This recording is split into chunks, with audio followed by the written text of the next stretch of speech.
ପୂର୍ଣ୍ଣ ସଂଖ୍ୟା କହିଲେ ସମସ୍ତ ଧନାତ୍ମକ ଏବଂ ଋଣାତ୍ମକ ସଂଖ୍ୟାକୁ ନେଇକିରି ଆମେ ତାକୁ ପୂର୍ଣ୍ଣ ସଂଖ୍ୟା କହିଥାଉ।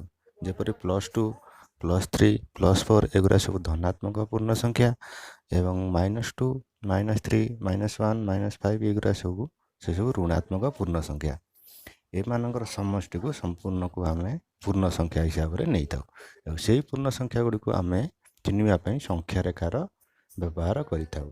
ଯେପରି ସଂଖ୍ୟା ରେଖା ଯେଉଁ ତୀର ଚିହ୍ନ ପରୀକ୍ଷା ଅଛି, ପ୍ରଥମରେ ତୁମେ ଦେଖୁଥିବ ତୀର ଚିହ୍ନ ଦିଆହେଇକି ଯେଉଁ ଲେଖା ହେଇଛି ମାଇନସ୍ ସଂଖ୍ୟା, ପ୍ଲସ୍ ସଂଖ୍ୟା, ମଝିରେ ଶୂନ ଅଛି।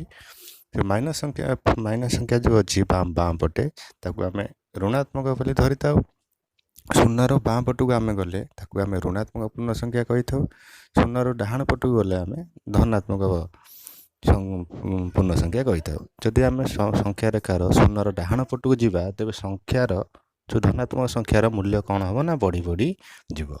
ଶୂନର ବାମ ପଟକୁ ଯଦି ଆମେ ଯାଉଛେ ତାହେଲେ ସଂଖ୍ୟାର ମୂଲ୍ୟ ଯେଉଁ -2, -1, -2, -3 ଅଛି, ବାମ ପଟକୁ ଗଲେ ସଂଖ୍ୟାର ମୂଲ୍ୟ ଧୀରେ ଧୀରେ ହ୍ରାସ ପାଏ, କମିଯାଏ। ତାମାନେ ଯଦି ତୁମେ ଦେଖୁଛ ମନେକର +3 ଅଛି, ଏପଟେ ଶୂନ ସେପଟେ ମନେକର -2 ତୁମେ ନେଲ, ତେବେ +3 ଯେଉଁ ଶୂନର ଡାହାଣ ପଟେ ଅଛି ଆଉ -2 ଶୂନର ବାମ ପଟେ ଯେଉଁ ଅଛି ତାକୁ ଯଦି ଆମେ ଦେଖିବା ତେବେ ସେ ଦୁଇ ଜଣଙ୍କ ଭିତରେ ବଡ଼ କିଏ? ନା +3 ବଡ଼ ନା -2 ବଡ଼? ନା ନିଶ୍ଚିନ୍ତ ରୂପେ +3ଟା ବଡ଼। କାରଣ ସବୁବେଳେ ମାଇନସ୍ ଆଉ ପ୍ଲସ୍ ଭିତରେ ପ୍ଲସ୍ ସଂଖ୍ୟା, ଧନାତ୍ମକ ସଂଖ୍ୟା ହିଁ ସବୁବେଳେ ବଡ଼ ହୋଇଥାଏ। ତେଣୁକରି ଯଦି ତୁମେ ଦେଖିବ, ଯଦି ସଂଖ୍ୟା ରେଖା ମନେକର ନେଲ ତୁମେ +2 ଠାରୁ 3 ବଡ଼ ସଂଖ୍ୟା ଯଦି ତୁମେ ହିସାବ କରିବ ତେବେ +2 କତିରୁ 3ଟା ଘର ତୁମେ ଡେଇଁ ଡେଇଁକିରି ଯିବ। +2ରୁ କେମିତି ଯିବ ନା ଯେଉଁ +2 ମନେକର ଧରିଲ, +2 ଠାରୁ 3 ବଡ଼ ସଂଖ୍ୟା, ତାହେଲେ +2 କତିରୁ ଡେଇଁଲ +3, +2ରୁ +3, +3ରୁ +4, +4ରୁ +5, ତାମାନେ +2 ଠାରୁ 3 ବଡ଼ ସଂଖ୍ୟା ହେଉଛି +5। ସେମିତି +2 ଠାରୁ ଯଦି ଆମେ କହିବା +2 ଠାରୁ ଯଦି ଆମେ 3 ସାନ ସଂଖ୍ୟା ନେବା ତେବେ କ'ଣ ହେବ ନା +2 କତିରୁ ପଛୁଆ ଆମେ ଯିବା। ସବୁବେଳେ ସାନ କହିଲା ମାନେ ପଛକୁ ଚାଲିବ।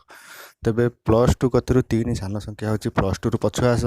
+2 କତିରୁ ଡେଇଁଲା +1 କତିକି ଗୋଟେ ଘର, +1 କତିରୁ 0 କତିକି ଡେଇଁଲା 2ଟା ଘର, +2 କତିରୁ ଯେଉଁ 0 କତିରୁ -1କୁ ଡେଇଁଲା ଗୋଟେ ଘର, ତାହେଲେ 3ଟା ଘର ଡେଇଁଲା। ତାହେଲେ +2 କତିରୁ 3 ସାନ ସଂଖ୍ୟା କେଉଁଠି ପହଞ୍ଚିଲା ନା -1 ପାଖରେ।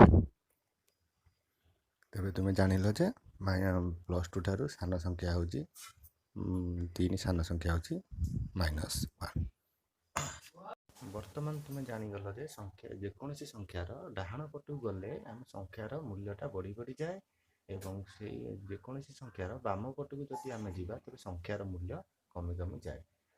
ତେଣୁକରି ମନେକର ଯଦି ତୁମେ ଧରିଲ +5, ତେବେ +5 ଠାରୁ ସବୁ ବଡ଼ ସଂଖ୍ୟା, ଯଦି ବଡ଼ ସଂଖ୍ୟା କିଏ ହେବ ନା +5ର ଡାହାଣ ପଟକୁ ଯିଏ ଚାଲିଲା +6, +7, +8, ଆଉ +5ର ସାନ ସଂଖ୍ୟା ହେଉଛି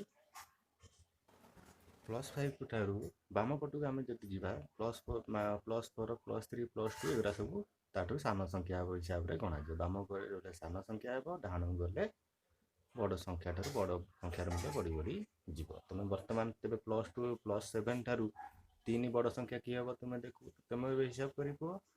ସେଇ ହିସାବରେ ପ୍ରଶ୍ନ ଗୁଡ଼ିକର ଉତ୍ତର କର।